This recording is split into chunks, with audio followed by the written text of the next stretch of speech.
ಸರಿಯಾಲಾರದ ಕುತ್ತಿಗೆ ಬೆನ್ನು ನೋವಿನಿಂದ ಬಳಲುತ್ತಿದ್ದೀರಾ? ಮಂಡಿ ನೋವಿನ ಸಮಸ್ಯೆಗೆ ಪರಿಹಾರ ಬೇಕಿದ್ಯಾ? ಕೀಲು ನೋವಿಗೆ ಸರಿಯಾದ ಟ್ರೀಟ್ಮೆಂಟ್ ಬೇಕಾ? ಡಾಕ್ಟರ್ ಸೂರ್ಯಕಾಂತ್ ಅವರಿಂದ ಕೀಲು ನೋವು ನಿವಾರಣೆಗೆ ಸರಳ ಚಿಕಿತ್ಸಾ ವಿಧಾನ. ನೇಚರ್ಸ್ ಕ್ಯೂರ್ ಹೋಮಿಯೋಪತಿ ಅರ್ಪಿಸುವ ಹಲೋ ಡಾಕ್ಟರ್ ನೇರ ಪ್ರಸಾರ ಕಾರ್ಯಕ್ರಮ ವೀಕ್ಷಿಸಿ ಬುಧವಾರ ಮಧ್ಯಾಹ್ನ 1:30ಕ್ಕೆ. ನಮಸ್ಕಾರ ವೀಕ್ಷಕರೇ, ಹಲೋ ಡಾಕ್ಟರ್ ನೇರ ಪ್ರಸಾರದ ಕಾರ್ಯಕ್ರಮಕ್ಕೆ ನಿಮ್ಮೆಲ್ಲರಿಗೂ ಆತ್ಮೀಯ ಸ್ವಾಗತ. ಪ್ರತಿಯೊಬ್ಬರು ನೋಡ್ತಾ ಇರ್ತೀವಿ, ಮಂಡಿ ನೋವು, ಕಾಲು ನೋವು, ಹೀಗೆ ಸೊಂಟ ನೋವು, ಹೀಗೆಲ್ಲ ಒಂದಲ್ಲ ಒಂದು ನೋವು ದೇಹದಲ್ಲಿ ಕಾಣಿಸ್ಕೊಳ್ತಾನೆ ಇರುತ್ತೆ. ಆದರೆ ಈ ನೋವುಗಳಿಗೆ ಯಾವುದೇ ರೀತಿಯ ಸೈಡ್ ಎಫೆಕ್ಟ್ಸ್ ಇಲ್ಲದೆ ಹೋಮಿಯೋಪತಿಲಿ ಯಾವ ರೀತಿಯ ಚಿಕಿತ್ಸೆಗಳು ಇದೆ, ಇದ್ರ ಬಗ್ಗೆ ತಿಳ್ಕೋಬೇಕು ಅಂತಂದ್ರೆ ಇವತ್ತಿನ ನಮ್ಮ ಕಾರ್ಯಕ್ರಮವನ್ನ ನೀವು ನೋಡಲೇಬೇಕು. ಎಸ್ ಡಾಕ್ಟರ್, ನೀವು ಹೇಳ್ತಾ ಇದ್ರಿ ಹೋಮಿಯೋಪತಿಯಲ್ಲಿ ಒಂದಕ್ಕೆ ಅಂತ ಚಿಕಿತ್ಸೆ ಕೊಡೋಕ್ಕಾಗೋದಿಲ್ಲ, ಎಲ್ಲ ಒಂದು ಅವರ ಹಿಸ್ಟ್ರಿ, ಒಂದು ಪೇಷಂಟ್ ಹಿಸ್ಟ್ರಿನ ತಗೊಂಡು ಎಲ್ಲದಕ್ಕೂ ಕೊಡ್ತೀವಿ ಅಂತ. ಸೊ ಈಗ ಒಬ್ಬ ಪೇಷಂಟ್ ಕುತ್ತಿಗೆ ನೋವು ಅಂತ ಬಂದರೆ ಸೊ ಬೇರೆ ಏನೇನಾದರೂ ಗ್ಯಾಸ್ಟ್ರಿಕ್ಕು ಅಥವಾ ಬೇರೆ ಏನು ಥೈರಾಯ್ಡ್, ಸೊ ಈ ರೀತಿ ಎಲ್ಲ ಹೇಳಿದ್ರು ಸೊ ಯಾವ ರೀತಿಯ ಟ್ರೀಟ್ಮೆಂಟ್ಗಳನ್ನ ಸಪೋಸ್ ಪೇಷಂಟ್ಸ್ಗೆ ಬಹಳಷ್ಟು ಕಾಂಪ್ಲಿಕೇಶನ್ಸ್ ಇರುತ್ತೆ. ಸಪೋಸ್ ಕುತ್ತಿಗೆ ನೋವು ಜೊತೆಗೆ ಗ್ಯಾಸ್ಟ್ರಿಕ್ ಇರ್ಬೋದು, ಥೈರಾಯ್ಡ್ ಇರ್ಬೋದು, BP, ಶುಗರ್ ಇರ್ಬೋದು. ಸೊ ನಾವು ಸಂಪೂರ್ಣ ಹಿಸ್ಟ್ರಿ ತೊಗೊಂಡ್ಮೇಲೆ ನಮಗೆ ಪ್ರಾಪರಾಗಿ ಕೆಲವು ಮೆಡಿಸಿನ್ಸ್ ಗೊತ್ತಾಗುತ್ತೆ, ಈ ಪೇಷಂಟ್ಸ್ಗೆ ಈ ಥರನೇ ಕೊಡಬೇಕು ಅಂತ. ಸೊ ನಾವು ಸ್ಟೆಪ್ ಬೈ ಸ್ಟೆಪ್ ಕೊಟ್ಟಾಗ ಸೊ ಪ್ರತಿಯೊಂದನ್ನು ನಾವು ಕ್ಯೂರ್ ಮಾಡ್ಬೋದು. ಈ ಕೀಲು ನೋವು, ಮಂಡಿ ನೋವು, ಸೊ ನಾವು ಆಗಲೇ ಮಾತಾಡಿದ ಹಾಗೆ ಸೊ ಪ್ರಶ್ನೆ ಕೇಳೋಕ್ಕೂ ಮುಂಚೆ ಮತ್ತೊಂದು ಕಾಲ್ ರೆಡಿ ಇದೆ ಡಾಕ್ಟರ್, ನೋಡ್ಬೇಡ. ಹಲೋ ಹಲೋ ಹಲೋ, ನಮಸ್ತೆ. ನಮಸ್ತೆ ಮೇಡಮ್. ನಮಸ್ತೆ, ಯಾರು ಮಾತಾಡ್ತಿರೋದು? ನಾವು ರಾಮನಗರದಿಂದ ಲಲಿತಾ ಅಂತ. ಲಲಿತಾ ಅವರೇ, ಹಾ ಹೇಳಿ. ಎಷ್ಟು ವಯಸ್ಸು ನಿಮ್ಗೆ? ನಮ್ಗೆ 38 ವರ್ಷ ಮೇಡಮ್. 38. ಸೊ ಏನ್ ಸಮಸ್ಯೆ ಇದೆ ಲಲಿತಾ ನಿಮ್ಗೆ? ನಮ್ಗೆ ಮಂಡಿ ನೋವು. ಮಂಡಿ ನೋವು ನೋಡಿ, ಇವಾಗ ಈಗ ತಾನೇ ನಾನು ಡಾಕ್ಟರ್ನ ಮಂಡಿ ನೋವು ಬಗ್ಗೆ ಕೇಳಬೇಕು ಅಂತ ಇದ್ದೆ, ಅಷ್ಟೊತ್ತು ನಿಮ್ದೇ ಪ್ರಶ್ನೆ ಬಂತು. ಡಾಕ್ಟರ್ನ ನೀವೇ ಡೈರೆಕ್ಟ್ ಆಗಿ ಕೇಳ್ಬಿಡಿ. ನಮಸ್ತೆ, ಕೇಳಿ ಅಮ್ಮ, ಏನು ಸಮಸ್ಯೆ ನಿಮ್ಗೆ? ಅಲ್ಲ ಸರ್, ಹೇಳಿಮ್ಮ. ನಮ್ಗೆ ಮಂಡಿ ನೋವು ಬಂದಿ ಸರ್, ಆಗ್ಲೇ ಒಂದ್ 10 ವರ್ಷ ಆಗೈತೆ ಸರ್. ಎಲ್ಲಾ ಕಡೆ ತೋರಿಸ್ತಾ ಇದೀವಿ, ಎಲ್ಲೂ ಕಮ್ಮಿ ಆಗಿಲ್ಲ. ಅದಕ್ಕೆ ಫೋನ್ ಮಾಡ್ದು. ಓಕೆ, ನೋಡಿ ಅಮ್ಮ, ಈ ಮಂಡಿ ನೋವಲ್ಲಿ ಸುಮಾರು ಟೈಪ್ಸ್ ಮಂಡಿ ನೋವು ಇದೆ. ನೀವು ಅದನ್ನು ಫಸ್ಟ್ ಡಯಾಗ್ನೋಸಿಸ್ ಮಾಡಬೇಕಾಗತ್ತೆ. ಅಂದರೆ ಇದು ಯಾವ ಥರ ಮಂಡಿ ನೋವು ಅಂತ. ಅಂದರೆ ಇದು ಜಸ್ಟ್ ಏಜ್ ರಿಲೇಟೆಡ್ ಬಂದಿರೋ ಅಂಥದ್ದು, ಇಲ್ಲ ನಮ್ಮ ತೂಕ ಸಮಸ್ಯೆಯಿಂದ ಬಂದಿರೋ ಅಂಥದ್ದು ನೋಡಬೇಕಾಗತ್ತೆ. ಸೊ ನಾವು ಬರೀ ಪೇನ್ ಕಿಲ್ಲರ್ ಟ್ಯಾಬ್ಲೆಟ್ಸು ಅಥವಾ ಇಂಜೆಕ್ಷನ್ಸು ಅಥವಾ ಈ ಥರ ಮಾಡೋದ್ರಿಂದ ಯಾವುದೇ ಅಷ್ಟು ಎಫೆಕ್ಟಿವ್ ಇರೋದಿಲ್ಲ. ಸೊ ನೀವು ಒಂದು ಸಲ ನಮ್ಮ ಸೆಂಟರ್ಗೆ ಭೇಟಿ ಕೊಟ್ಟರೆ ನಾವು ಅದನ್ನು ಸಂಪೂರ್ಣವಾಗಿ ಹಿಸ್ಟ್ರಿ ತಗೊಂಡು ನಾವು ಗುಣಮುಖ ಆಗ್ತೀರಾ ಮೇಡಮ್. ಹಲೋ, ಸರಿ.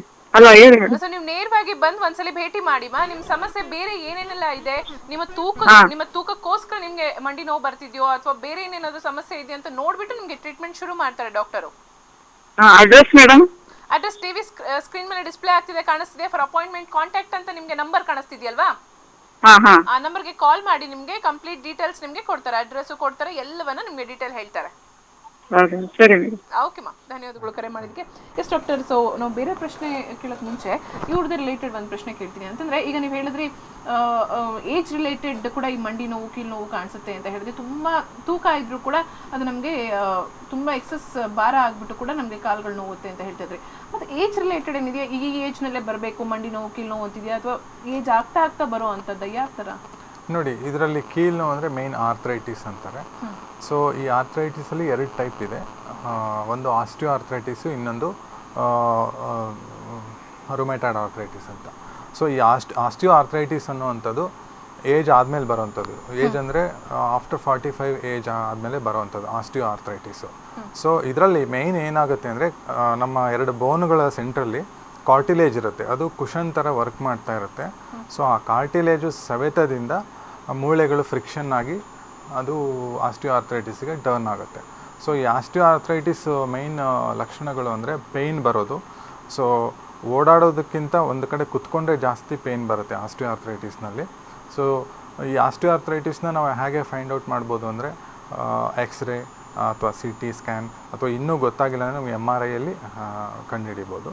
ಸೊ ಇದು main osteo arthritis. So one of the main symptom ಅಂದರೆ ರೀಸನ್ ಅಂದರೆ ಇದು ಒಬೆಸಿಟಿ ಅಂದರೆ ಈ ತೂಕ, ಜಾಸ್ತಿ ತೂಕ ಇರೋರಲ್ಲಿ ಈ ಆಸ್ಟಿಯೋ ಆರ್ಥ್ರೈಟಿಸ್ನ ನಾವು ಕಾಣಬಹುದು.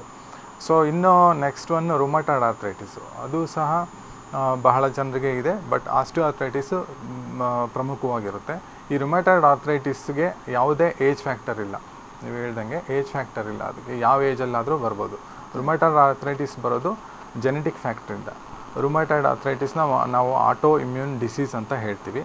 ಆಟೋ ಇಮ್ಯೂನ್ ಡಿಸೀಸ್ ಅಂದರೆ ಈಗ ಒಂದು ವ್ಯಕ್ತಿಗೆ ಯಾವುದೇ ಒಂದು ಕಾಯಿಲೆ ಬಂದರೆ ನಮ್ಮ ಒಂದು ಸೆಲ್ಫ್ ಇಮ್ಯುನಿಟಿ ಪವರ್ ಇರುತ್ತೆ, ಅದನ್ನು ಅಟ್ಯಾಕ್ ಮಾಡ್ತಾ ಇರುತ್ತೆ. ಸೊ ಆ ವೈರಸ್ಗೆ ಅಟ್ಯಾಕ್ ಮಾಡೋ ಸಂದರ್ಭದಲ್ಲಿ ತನ್ನದೇ ಬಾಡಿ ಟಿಶ್ಯೂನ ಅದನ್ನು ಅಟ್ಯಾಕ್ ಮಾಡಬಹುದು. ಸೊ ಆಗ ಬರುವಂಥದ್ದು ರುಮಟಾಯ್ಡ್ ಆರ್ಥ್ರೈಟಿಸು. ರುಮಟಾಯ್ಡ್ ಆರ್ಥ್ರೈಟಿಸುಗೆ ಯಾವುದೇ ಏಜ್ ಫ್ಯಾಕ್ಟರ್ ಇಲ್ಲ, ಯಾವ ಏಜಲ್ಲಾದರೂ ಬರ್ಬೋದು. ಬಟ್ ಇದರಲ್ಲಿ ಲಕ್ಷಣಗಳು ಏನಿರುತ್ತೆ ಅಂದರೆ ಮಂಡಿ ಸ್ವಲ್ಪ ಜಾಸ್ತಿ ಊದ್ಕೊಂಡಿರುವಂಥದ್ದು, ಕೆಂಪಗಾಗಿರುವಂಥದ್ದು, ಇಲ್ಲಾಂದರೆ ಬಿಸಿ ಆಗಿರುವಂಥದ್ದು. ಸೊ ಮಾರ್ನಿಂಗ್ ಟೈಮ್ ಅವರು ಎದ್ದೇಳುವಾಗ ಭಾಳನೇ ಕಷ್ಟಪಡ್ತಾರೆ. ಜಾಯಿಂಟ್ ಸ್ಟಿಫ್ ಆಗಿರುತ್ತೆ, ತುಂಬ ಸ್ಟಿಫ್ ಆಗಿರುತ್ತೆ ಜಾಯಿಂಟ್. ಸೊ ಅದು ಬಂದು ರುಮಟಾಯ್ಡ್ ಆರ್ಥ್ರೈಟಿಸಲ್ಲಿ ಕಾಣಿಸುತ್ತೆ. ಸೊ ಆಸ್ಟಿಯೋಆರ್ಥ್ರೈಟಿಸಲ್ಲಿ ಅದೆಲ್ಲ ಕಾಣಿಸಲ್ಲ, ಜಸ್ಟ್ ಅವ್ರಿಗೆ ಪೇಯ್ನ್ ಇರುತ್ತೆ. ಸೊ ಓಡಾಡುವಾಗ ತೊಂದರೆ ಕಾಣಿಸ್ಕೊಳುತ್ತೆ ಆಸ್ಟಿಯೋಆರ್ಥ್ರೈಟಿಸಲ್ಲಿ. ಸೊ ಈ ರುಮಟಾಯ್ಡ್ ಆರ್ಥ್ರೈಟಿಸ್ನ ನಾವು ಫೈಂಡ್ ಔಟ್ ಮಾಡಬೇಕಂದ್ರೆ ಕೆಲವೊಂದು ಇಂಪಾರ್ಟೆಂಟ್ ಬ್ಲಡ್ ಟೆಸ್ಟ್ಗಳಿದ್ದಾವೆ.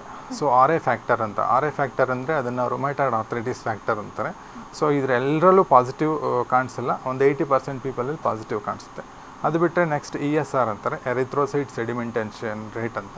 ಸೊ ಇದು ತುಂಬ ಹೈ ಇರುತ್ತೆ ರುಮಟಾಯ್ಡ್ ಆರ್ಥ್ರೈಟಿಸ್ ಇರೋರಲ್ಲಿ, ತುಂಬ ಜಾಸ್ತಿ ಇರುತ್ತೆ ಅದು. ಸೊ ನೆಕ್ಸ್ಟ್ ಬಂದು CBC ಕಂಪ್ಲೀಟ್ ಬ್ಲಡ್ ಕೌಂಟಲ್ಲೂ ನಮಗೆ ಗೊತ್ತಾಗುತ್ತೆ. ಅದು ಬ್ಲಡ್ ಟೆಸ್ಟ್ ಅಲ್ಲದೇ ಇನ್ನು ಇಂಪಾರ್ಟೆಂಟ್ ಅಂದರೆ ನಮಗೆ ಫರ್ದರ್ ಇನ್ನೂ ಹೆಚ್ಚಿನ ಇದು ಬೇಕಂದರೆ CT ಸ್ಕ್ಯಾನ್ ಅಥವಾ MRIಯಲ್ಲಿ ನಮಗೆ ಗೊತ್ತಾಗುತ್ತೆ. ಸೊ ಅದು ರುಮಟಾಯ್ಡ್ ಆರ್ಥ್ರೈಟಿಸ್ ದ ಸಿಂಪ್ಟಮ್ಸ್ ಅದು. ಓಕೆ. ಸೊ ಇನ್ನು ನಾವು ಸಾಮಾನ್ಯ ನೀವು ಪೇಷಂಟ್ಗಳನ್ನ ನೋಡಿರ್ತೀರ ಡಾಕ್ಟರ್, ನಾವು ಸಾಕಷ್ಟು ವರ್ಷಗಳಿಂದ ನೋವು ನಮಗಿದೆ, ಇನ್ನೆಷ್ಟು ವರ್ಷ ಅನುಭವಿಸೋದು, ಎಷ್ಟು ತಿಂಗಳಲ್ಲಿ ನೀವು ಟ್ರೀಟ್ಮೆಂಟ್ ಕೊಟ್ಬಿಡ್ತೀರಾ ಅನ್ನೋ ಒಂದು ಪ್ರಶ್ನೆ ಬಹುಶಃ ನಿಮ್ಗೆ ಇಟ್ಸ್ ಕಾಮನ್ ಕ್ವೆಶ್ಚನ್ ಆಗ್ಬಿಟ್ಟಿರುತ್ತೆ. ಸೊ ಈ ಒಂದು ತುಂಬಾ ಹಳೆಯ ನೋವು ಅಂತ ಇದ್ರು ಕೂಡ ಎಷ್ಟು ದಿನದಲ್ಲಿ ಅಥವಾ ಎಷ್ಟು ತಿಂಗಳಲ್ಲಿ ಒಂದು ಟ್ರೀಟ್ಮೆಂಟ್ನ ಕೊಡ್ಬೋದು ಹೋಮಿಯೋಪತಿಲಿ? ನೋಡಿ, ಇದು ತುಂಬ ಒಳ್ಳೆಯ ಪ್ರಶ್ನೆ, ಆ್ಯಕ್ಚುಲಿ ಎಲ್ಲರೂ ಕೇಳೋವಂಥ ಪ್ರಶ್ನೆ ಇದು. ಸೊ ಹೋಮಿಯೋಪತಿಯಲ್ಲಿ ನೀವು ಮಿನಿಮಮ್ ನಿಮಗೆ ಮೆಡಿಸಿನ್ ತೊಗೊಂಡ 1 ವಾರದಲ್ಲೇ ಡಿಫ್ರೆನ್ಸಸ್ ಕಾಣುತ್ತೆ. ಸೊ ಆಮೇಲೆ ನಾವು ಮ್ಯಾಕ್ಸಿಮಮ್ ಕೊಡುವಂಥದ್ದು 6 ವೀಕ್ಸಿಂದ 8 ವೀಕ್ಸ್ ಕೊಡ್ತೀವಿ. ಬಟ್ ಕಾಯಿಲೆ ಜಾಸ್ತಿ ವರ್ಷದಿಂದ ಇದ್ದರೆ ಅವರು 3 ಮಂತ್ಸ್ವರೆಗೂ ತೊಗೋಬೇಕಾಗತ್ತೆ, ಇನ್ನು ಕೆಲವರು ಅಪ್ ಟು 5 ಮಂತ್ಸ್ವರೆಗೂ ತೊಗೊಳ್ಬೇಕಾಗತ್ತೆ. ಓಕೆ, ಅಂತಂದ್ರೆ ಅವರು ತುಂಬಾ ಹಳೇ ಕಾಯಿಲೆ ಆದ್ರೆ ಅಥವಾ ಈಗ ಬಂದಿರೋದ್ರೆ ಬೇಗನೆ ಕ್ಯೂರ್ ಆಗುತ್ತೆ, ಇಲ್ಲಾಂತಂದ್ರೆ ಅಟ್ಲೀಸ್ಟ್ ಒಂದು 5 ಮಂತ್ಸ್ ಬೇಕಾಗುತ್ತೆ ಅಂತ ಹೇಳ್ತೀರಾ? ಎಸ್. ಸೊ ಚಿಕನ್ ಗುನ್ಯಾ ಬಂದಿರೋ ಪೇಷಂಟ್ಗಳಿಗೆ ತುಂಬಾ ಚೆನ್ನಾಗಿ ಗೊತ್ತಿರುತ್ತೆ. ಸೊ ಚಿಕನ್ ಗುನ್ಯಾ ಬಂದ ನಂತರ ಅದೇನೋ ಚಿಕನ್ ಗುನ್ಯಾ ಹೊಟ್ಟೋಯ್ತು, ಆದ್ರೆ ಅದ ನಂತರ ನಮಗೆ ಬರೋದು ಏನಪ್ಪಾ ಅಂತಂದ್ರೆ ಈ ಜ್ವರ ಕಾಣಿಸ್ಕೊಂಡಾಗ ಮೈಯಾಗ ವೀಕ್ನೆಸ್ ಇರ್ಬೋದು ಅಥವಾ ಮೈಕೈ ನೋವು ಇರ್ಬೋದು, ಕಾಲ್ಗಳ ನೋವು, ಅದು ಸಿಕ್ಕಾಪಟ್ಟೆ ವರ್ಷಗಳಾದ್ರೂ ಇರುತ್ತೆ. ಯಾಕೆ ಡಾಕ್ಟರ್ ತುಂಬಾ ವೀಕ್ ಆಗ್ಬಿಡುತ್ತಾ ಆ ಒಂದು ಜ್ವರ ಬಂದ ನಂತರ ಅಂತ? ನೋಡಿ, ಚಿಕನ್ ಗುನ್ಯಾ ಅನ್ನೋದು ಒಂದು ವೈರಲ್ ಡಿಸೀಸು. ಸೊ ಇದು ಆ್ಯಕ್ಚುಲಿ ಮೇಯ್ನ್ ಸೊಳ್ಳೆಯಿಂದ ಬರೋವಂಥದ್ದು, ಆ್ಯಡೆಸ್ ಈಜಿಪ್ಟಿ ಅಂತ ಒಂದು ಸೊಳ್ಳೆಯಿಂದ ಬರೋವಂಥದ್ದು. ಸೊ ಈ ಚಿಕನ್ ಗುನ್ಯಾ ಕಾಯಿಲೆ ಬಂದಿರೋ ಪೇಷಂಟ್ಸು ತುಂಬಾ ಜಾಯಿಂಟ್ಸ್ ಪೇನ್, ವಿಪರೀತ ಜಾಯಿಂಟ್ಸ್ ಪೇನ್ ಅನುಭವಿಸ್ತಾರೆ. ಸೊ ಇದಕ್ಕೆ ರೀಸನ್ ಏನಂದರೆ ಆ ವೈರಸ್ಸು ಜಾಯಿಂಟಲ್ಲಿ ಇನ್ಫೆಕ್ಷನ್ ಆಗುವಂಥದ್ದು. ಆ ವೈರಸ್ ಜಾಯಿಂಟಲ್ಲಿ ಇನ್ಫೆಕ್ಷನ್ ಆಗುವಂಥದ್ದು, ಜ್ವರ ಸಂಪೂರ್ಣ ವಾಸಿ ಆದಮೇಲೂ ಈ ಪೇಯ್ನ್ಸ್ ಕಾಣಿಸ್ಕೊಳ್ತಾನೆ ಇರುತ್ತೆ. ಸೊ ಈ ಚಿಕನ್ ಗುನ್ಯಾ ಇದು ಒಂಥರ ಆಟೋಇಮ್ಯೂನ್ ಡಿಸೀಸ್ ಥರ. ಸೊ ಇದಕ್ಕೂ ಸಹ ನೀವು ಎಲ್ಲೇ ಹೋದ್ರೂ they will give only antibiotics ಕೊಟ್ಟು ಟ್ಯಾಬ್ಲೆಟ್ಸ್ ಅಂದರೆ ಪೇಯ್ನ್ ಕಿಲ್ಲರ್ಸ್ ಎಲ್ಲ ಕೊಡ್ತಾರೆ. ಸೊ ಹೋಮಿಯೋಪತಿಯಲ್ಲಿ ಈ ಚಿಕನ್ ಗುನ್ಯಾ ರಿಲೇಟೆಡ್ ಆರ್ಥ್ರೈಟಿಸ್ಗೆ ತುಂಬಾ ಒಳ್ಳೊಳ್ಳೆ ಟ್ರೀಟ್ಮೆಂಟ್ ಇದೆ. ಈಗ ಮುಂಚೆ ಈ ಥರ ಇರಲಿಲ್ಲ, ಈಗ ಅದಕ್ಕೆ ಹೆಸರು ಸಹ ಇಟ್ಬಿಟ್ಟಿದ್ದಾರೆ, ಚಿಕನ್ ಗುನ್ಯಾ ಆರ್ಥ್ರೈಟಿಸ್ ಅಂತ. ಸೊ ಮುಂಚೆ ಇರಲಿಲ್ಲ ಆ ಹೆಸರು. ಸೊ ಈ ಜಾಯಿಂಟ್ಸ್ ಪೇನ್ ಎಷ್ಟು ನರಳಾಟ ನೋಡಿ ಅದಕ್ಕೊಂದು ಹೆಸರನ್ನು ಇಟ್ಟಿದ್ದಾರೆ. ಸೊ ಎಷ್ಟು ಜಾಸ್ತಿ ಆಗುತ್ತೆ ಅಂದರೆ ಅವ್ರಿಗೆ ಎದ್ದು ಓಡಾಡಲಿಕ್ಕೂ ಆಗೋದಿಲ್ಲ ಚಿಕನ್ ಗುನ್ಯಾ ಆರ್ಥ್ರೈಟಿಸಲ್ಲಿ. ಸೊ ಅಷ್ಟೊಂದು ಜಾಸ್ತಿ ಇರುತ್ತೆ. ಸೊ ಅವರೆಲ್ಲ ಆ ಥರ ಪ್ರಾಬ್ಲಮ್ ಇರೋರು ಹೋಮಿಯೋಪತಿ ತಗೊಳ್ಬೋದು. ಎಸ್, ನಾನು ಮತ್ತೊಂದು ಪ್ರಶ್ನೆ ಇದಕ್ಕೆ ಸಂಬಂಧಪಟ್ಟು ಕೇಳಬೇಕು, ಆದರೆ ಕಾಲ್ ರೆಡಿ ಇದೆ, ನೋಡೋಣ ಡಾಕ್ಟರ್. ಹಲೋ ಹಲೋ, ನಮಸ್ತೆ. ಹಲೋ, ನಮಸ್ತೆ. ನನ್ನ ಧ್ವನಿ ಕೇಳಿಸ್ತಿದ್ಯಾ ನಿಮ್ಗೆ? ಹಾ, ಕೇಳಿಸ್ತಾ ಇದೆ. ಓಕೆ, ಯಾರು ಮಾತಾಡ್ತಿರೋದು? ನಾನ್ ಮಣಿ ಅಂತ. ಮಣಿ, ಎಲ್ಲಿಂದ ಕಾಲ್ ಮಾಡ್ತಿದ್ದೀರಾ? ಹಾಸನಿಂದ. ಹಾಸನಿಂದ. ಓಕೆ, ನಿಮ್ಮ ಸಮಸ್ಯೆ ಏನಿದೆ ಡಾಕ್ಟರ್ನ ಕೇಳಿಮ್ಮ. ನಮಗೆ ಮಾತಾಡಿ. ಹಲೋ, ಸರಿ. ಹಲೋ, ಮಾತಾಡಿ. Hello sir. ಹಾಂ, ಹೇಳಿಮ್ಮ. ನಮಗೆ ಮೈಯೆಲ್ಲ ಒಂಥರ ಜುಮ್ ಅನ್ನಂಗ ಆಗುತ್ತೆ, ಹಾಂ, ಆಮೇಲೆ ಜ್ಞಾನನೇ ಇಲ್ದಂಗ ಆಗುತ್ತೆ, ಜೀವ ಹೋಯ್ತೈತೆ ಅನ್ನಂಗ ಆಗುತ್ತೆ ಸರ್. ಬೆನ್ನೆಲ್ಲ ನೋವಾಗೋದು ಫಸ್ಟ್ ಒಂದು ಹತ್ತಿರದ್ರೆ ಹಾಂ, ತುಮಕರು. ಇದೆಲ್ಲ ಯಾವಾಗಿಂದ ಇದೆ ಅಮ್ಮ? ಈಗ ಒಂದು 15 ದಿವಸದಿಂದ ಶುರುವಾಗಿತ್ತು ಸರ್. ಹೌದು, ಎಲ್ಲೂ ತೋರಿಸಿಲ್ವಾ? ಓಕೆ, ನೋಡಿ ಇವ್ರದ್ದು ಸಮಸ್ಯೆ ಹೇಳ್ತಾ ಇದ್ದಾರೆ ಮೈಯೆಲ್ಲ ಜುಮ್ ಆಗುವಂಥದ್ದು ಪೇಯ್ನ್ ಆಗುವಂಥದ್ದು. ಸೊ ಇದಕ್ಕೆ ಪ್ರಾಪರ್ ಎವ್ಯಾಲ್ಯೂಯೇಷನ್ ಬೇಕು, ಅಂದರೆ ಯಾಕೆ ಈ ಥರ ಆಗ್ತಿದೆ, ಸೊ ಅದು ನೋಡಿಬಿಟ್ಟು ಟ್ರೀಟ್ಮೆಂಟ್ ಕೊಡಬೇಕಾಗತ್ತೆ. ಸೊ ಅವರು ಆ ಥರ ಮೇಜರ್ ಪ್ರಾಬ್ಲಮ್ ಇರೋರು ಸೊ ಒಂದ್ಸಲ ವಿಸಿಟ್ ಮಾಡಿದ್ರೆ ಭಾಳ ಒಳ್ಳೆಯದು. ಓಕೆ, ಹಲೋ, ಬಹುಶಃ ಕರೆ ಕಟ್ಟಾಯಿತು ಅಂತ ಅನಿಸುತ್ತೆ. ಎಸ್ ಡಾಕ್ಟರ್, ಸೊ ಈ ಚಿಕನ್ ಗುನ್ಯಾ ನಾನು ಹೇಳ್ತಿದ್ದೆ, ತುಂಬ ವರ್ಷದ ನೋವು ಇದೆ ಅಂತಂದರೆ, ಒಂದು 10-12 ವರ್ಷದ ನೋವು ಈಗಲೂ ಅದು ಕಂಟಿನ್ಯೂ ಆಗ್ತಿದೆ ಅಂತ ಅಂಥದಕ್ಕೂ ಕೂಡ ನಿಮ್ಮ ಹೋಮಿಯೋಪತಿ ಟ್ರೀಟ್ಮೆಂಟ್ ಇದೆಯಾ? ಇದೆ ಮೇಡಮ್, ಬಹಳ ವರ್ಷಗಳಿಂದ ಅವರು ನೋವು ಅನುಭವಿಸ್ತಾ ಇದ್ರು, ಅದಕ್ಕೆ ಹೋಮಿಯೋಪತಿಯಲ್ಲಿ ಒಳ್ಳೆಯ ಟ್ರೀಟ್ಮೆಂಟ್ ಇದೆ. ಸೊ ಇದ್ರ ಜೊತೆಗೆ ಅವರು ಲೈಫ್ ಸ್ಟೈಲ್ನ ಸ್ವಲ್ಪ ಮಾಡಿಫಿಕೇಷನ್ ಮಾಡ್ಕೊಳ್ಬೇಕಾಗತ್ತೆ. ಅದನ್ನು ನಾವು ನಮ್ಮ ಕನ್ಸಲ್ಟೇಷನಲ್ಲಿ ಬಂದಾಗ ನಾವು ಅದನ್ನು ಅವ್ರಿಗೆ ತಿಳಿಸ್ಕೊಡ್ತೀವಿ. ಸೊ ಆಮೇಲೆ ಇನ್ನೊಂದು ಕಂಡೀಷನ್ ತುಂಬ ಇಂಪಾರ್ಟೆಂಟ್ ಅಂದರೆ ಈ ಜಾಯಿಂಟ್ಸ್ ಪೇಯ್ನು ಮತ್ತು ಈ ಮಂಡಿ ನೋವು ಇದರಲ್ಲೆಲ್ಲ ಆಸ್ಟಿಯೋಪೋರೋಸಿಸ್ ಅಂತ ಒಂದು ಆಗುತ್ತೆ. ಆಸ್ಟಿಯೋಪೋರೋಸಿಸ್ ಅಂದರೆ ಏನಂದರೆ ಆ ಬೋನ್ ಎಲ್ಲ ತುಂಬ ವೀಕ್ ಆಗಿಬಿಡೋದು. ಸೊ ಬೋನಲ್ಲಿ ಸ್ಟ್ರೆಂತೇ ಇರೋದಿಲ್ಲ. ಸೊ ಇದು ಕೆಲವರಲ್ಲಿ ಕಾಣಿಸ್ಕೊಳ್ಳುತ್ತೆ. ಸೊ ಇದು ಯೂಶ್ವಲಿ ಹೆಣ್ಮಕ್ಳಲ್ಲಿ ಜಾಸ್ತಿ ಕಾಣಿಸ್ಕೊಳ್ಳುತ್ತೆ. ಅವರಲ್ಲಿ ಹೆಣ್ಮಕ್ಳಲ್ಲಿ ಒಂದು ಈಸ್ಟ್ರೋಜನ್ ಅಂತ ಒಂದು ಹಾರ್ಮೋನ್ ಇರುತ್ತೆ, ಅದು ಕಡಿಮೆ ಆದಾಗ ಈ ಆಸ್ಟಿಯೋಪೋರೋಸಿಸ್ ಕಾಣಿಸ್ಕೊಳ್ಳುತ್ತೆ. ಸೊ ಬೋನ್ ಯಾವಾಗ ವೀಕ್ ಆಗುತ್ತೆ ಅಂದರೆ ಈ ನಮ್ಮ ಫುಡ್ಡಲ್ಲಿ ಕ್ಯಾಲ್ಶಿಯಮ್ ಕಡಿಮೆ ಆಗೋದ್ರಿಂದ ಅಥವಾ ವಿಟಮಿನ್ ಡಿ ಕೊರತೆಯಿಂದ ಸೊ ಇದು ಕಾಣಿಸ್ಕೊಳ್ಳುತ್ತೆ. ಸೊ ಹಾಗಾಗಿ ಇಯರ್ಲಿ ಒಂದ್ಸಲ ನಾವು ಕ್ಯಾಲ್ಶಿಯಮ್ ಟೆಸ್ಟ್ ಅಥವಾ ವಿಟಮಿನ್ ಡಿ ಟೆಸ್ಟ್ ಈ ಥರ ಮಾಡಿಸ್ಕೊಂಡು ಪ್ರಾಪರಾಗಿ ವಿಟಮಿನ್ ಡಿ ನ ತೊಗೊಳ್ಬೇಕಾಗತ್ತೆ.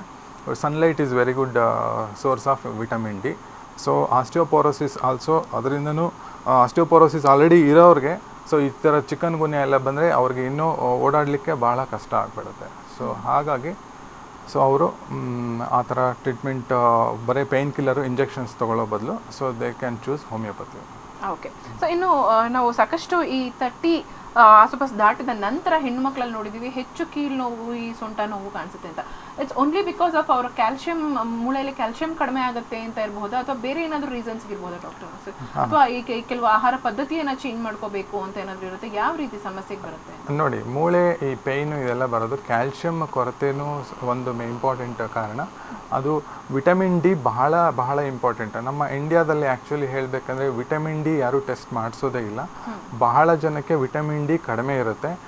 ವಿಟಮಿನ್ ಡಿ ಅನ್ನೋದು ಆ ಬಾಡಿಯಲ್ಲಿ ವಿಟಮಿನ್ ಡಿ ಇದ್ರೇ ಕ್ಯಾಲ್ಶಿಯಂ ಅಬ್ಸರ್ವ್ ಆಗೋದು. ನಾವು ಎಷ್ಟೇ ಕ್ಯಾಲ್ಶಿಯಂ ಫುಡ್ ತೊಗೊಂಡ್ರು ಬಾಡಿಯಲ್ಲಿ ವಿಟಮಿನ್ ಡಿ ಇಲ್ಲ ಅಂದರೆ ಅದು ಬೋನ್ಸ್ಗೆ ಹೋಗೋದಿಲ್ಲ.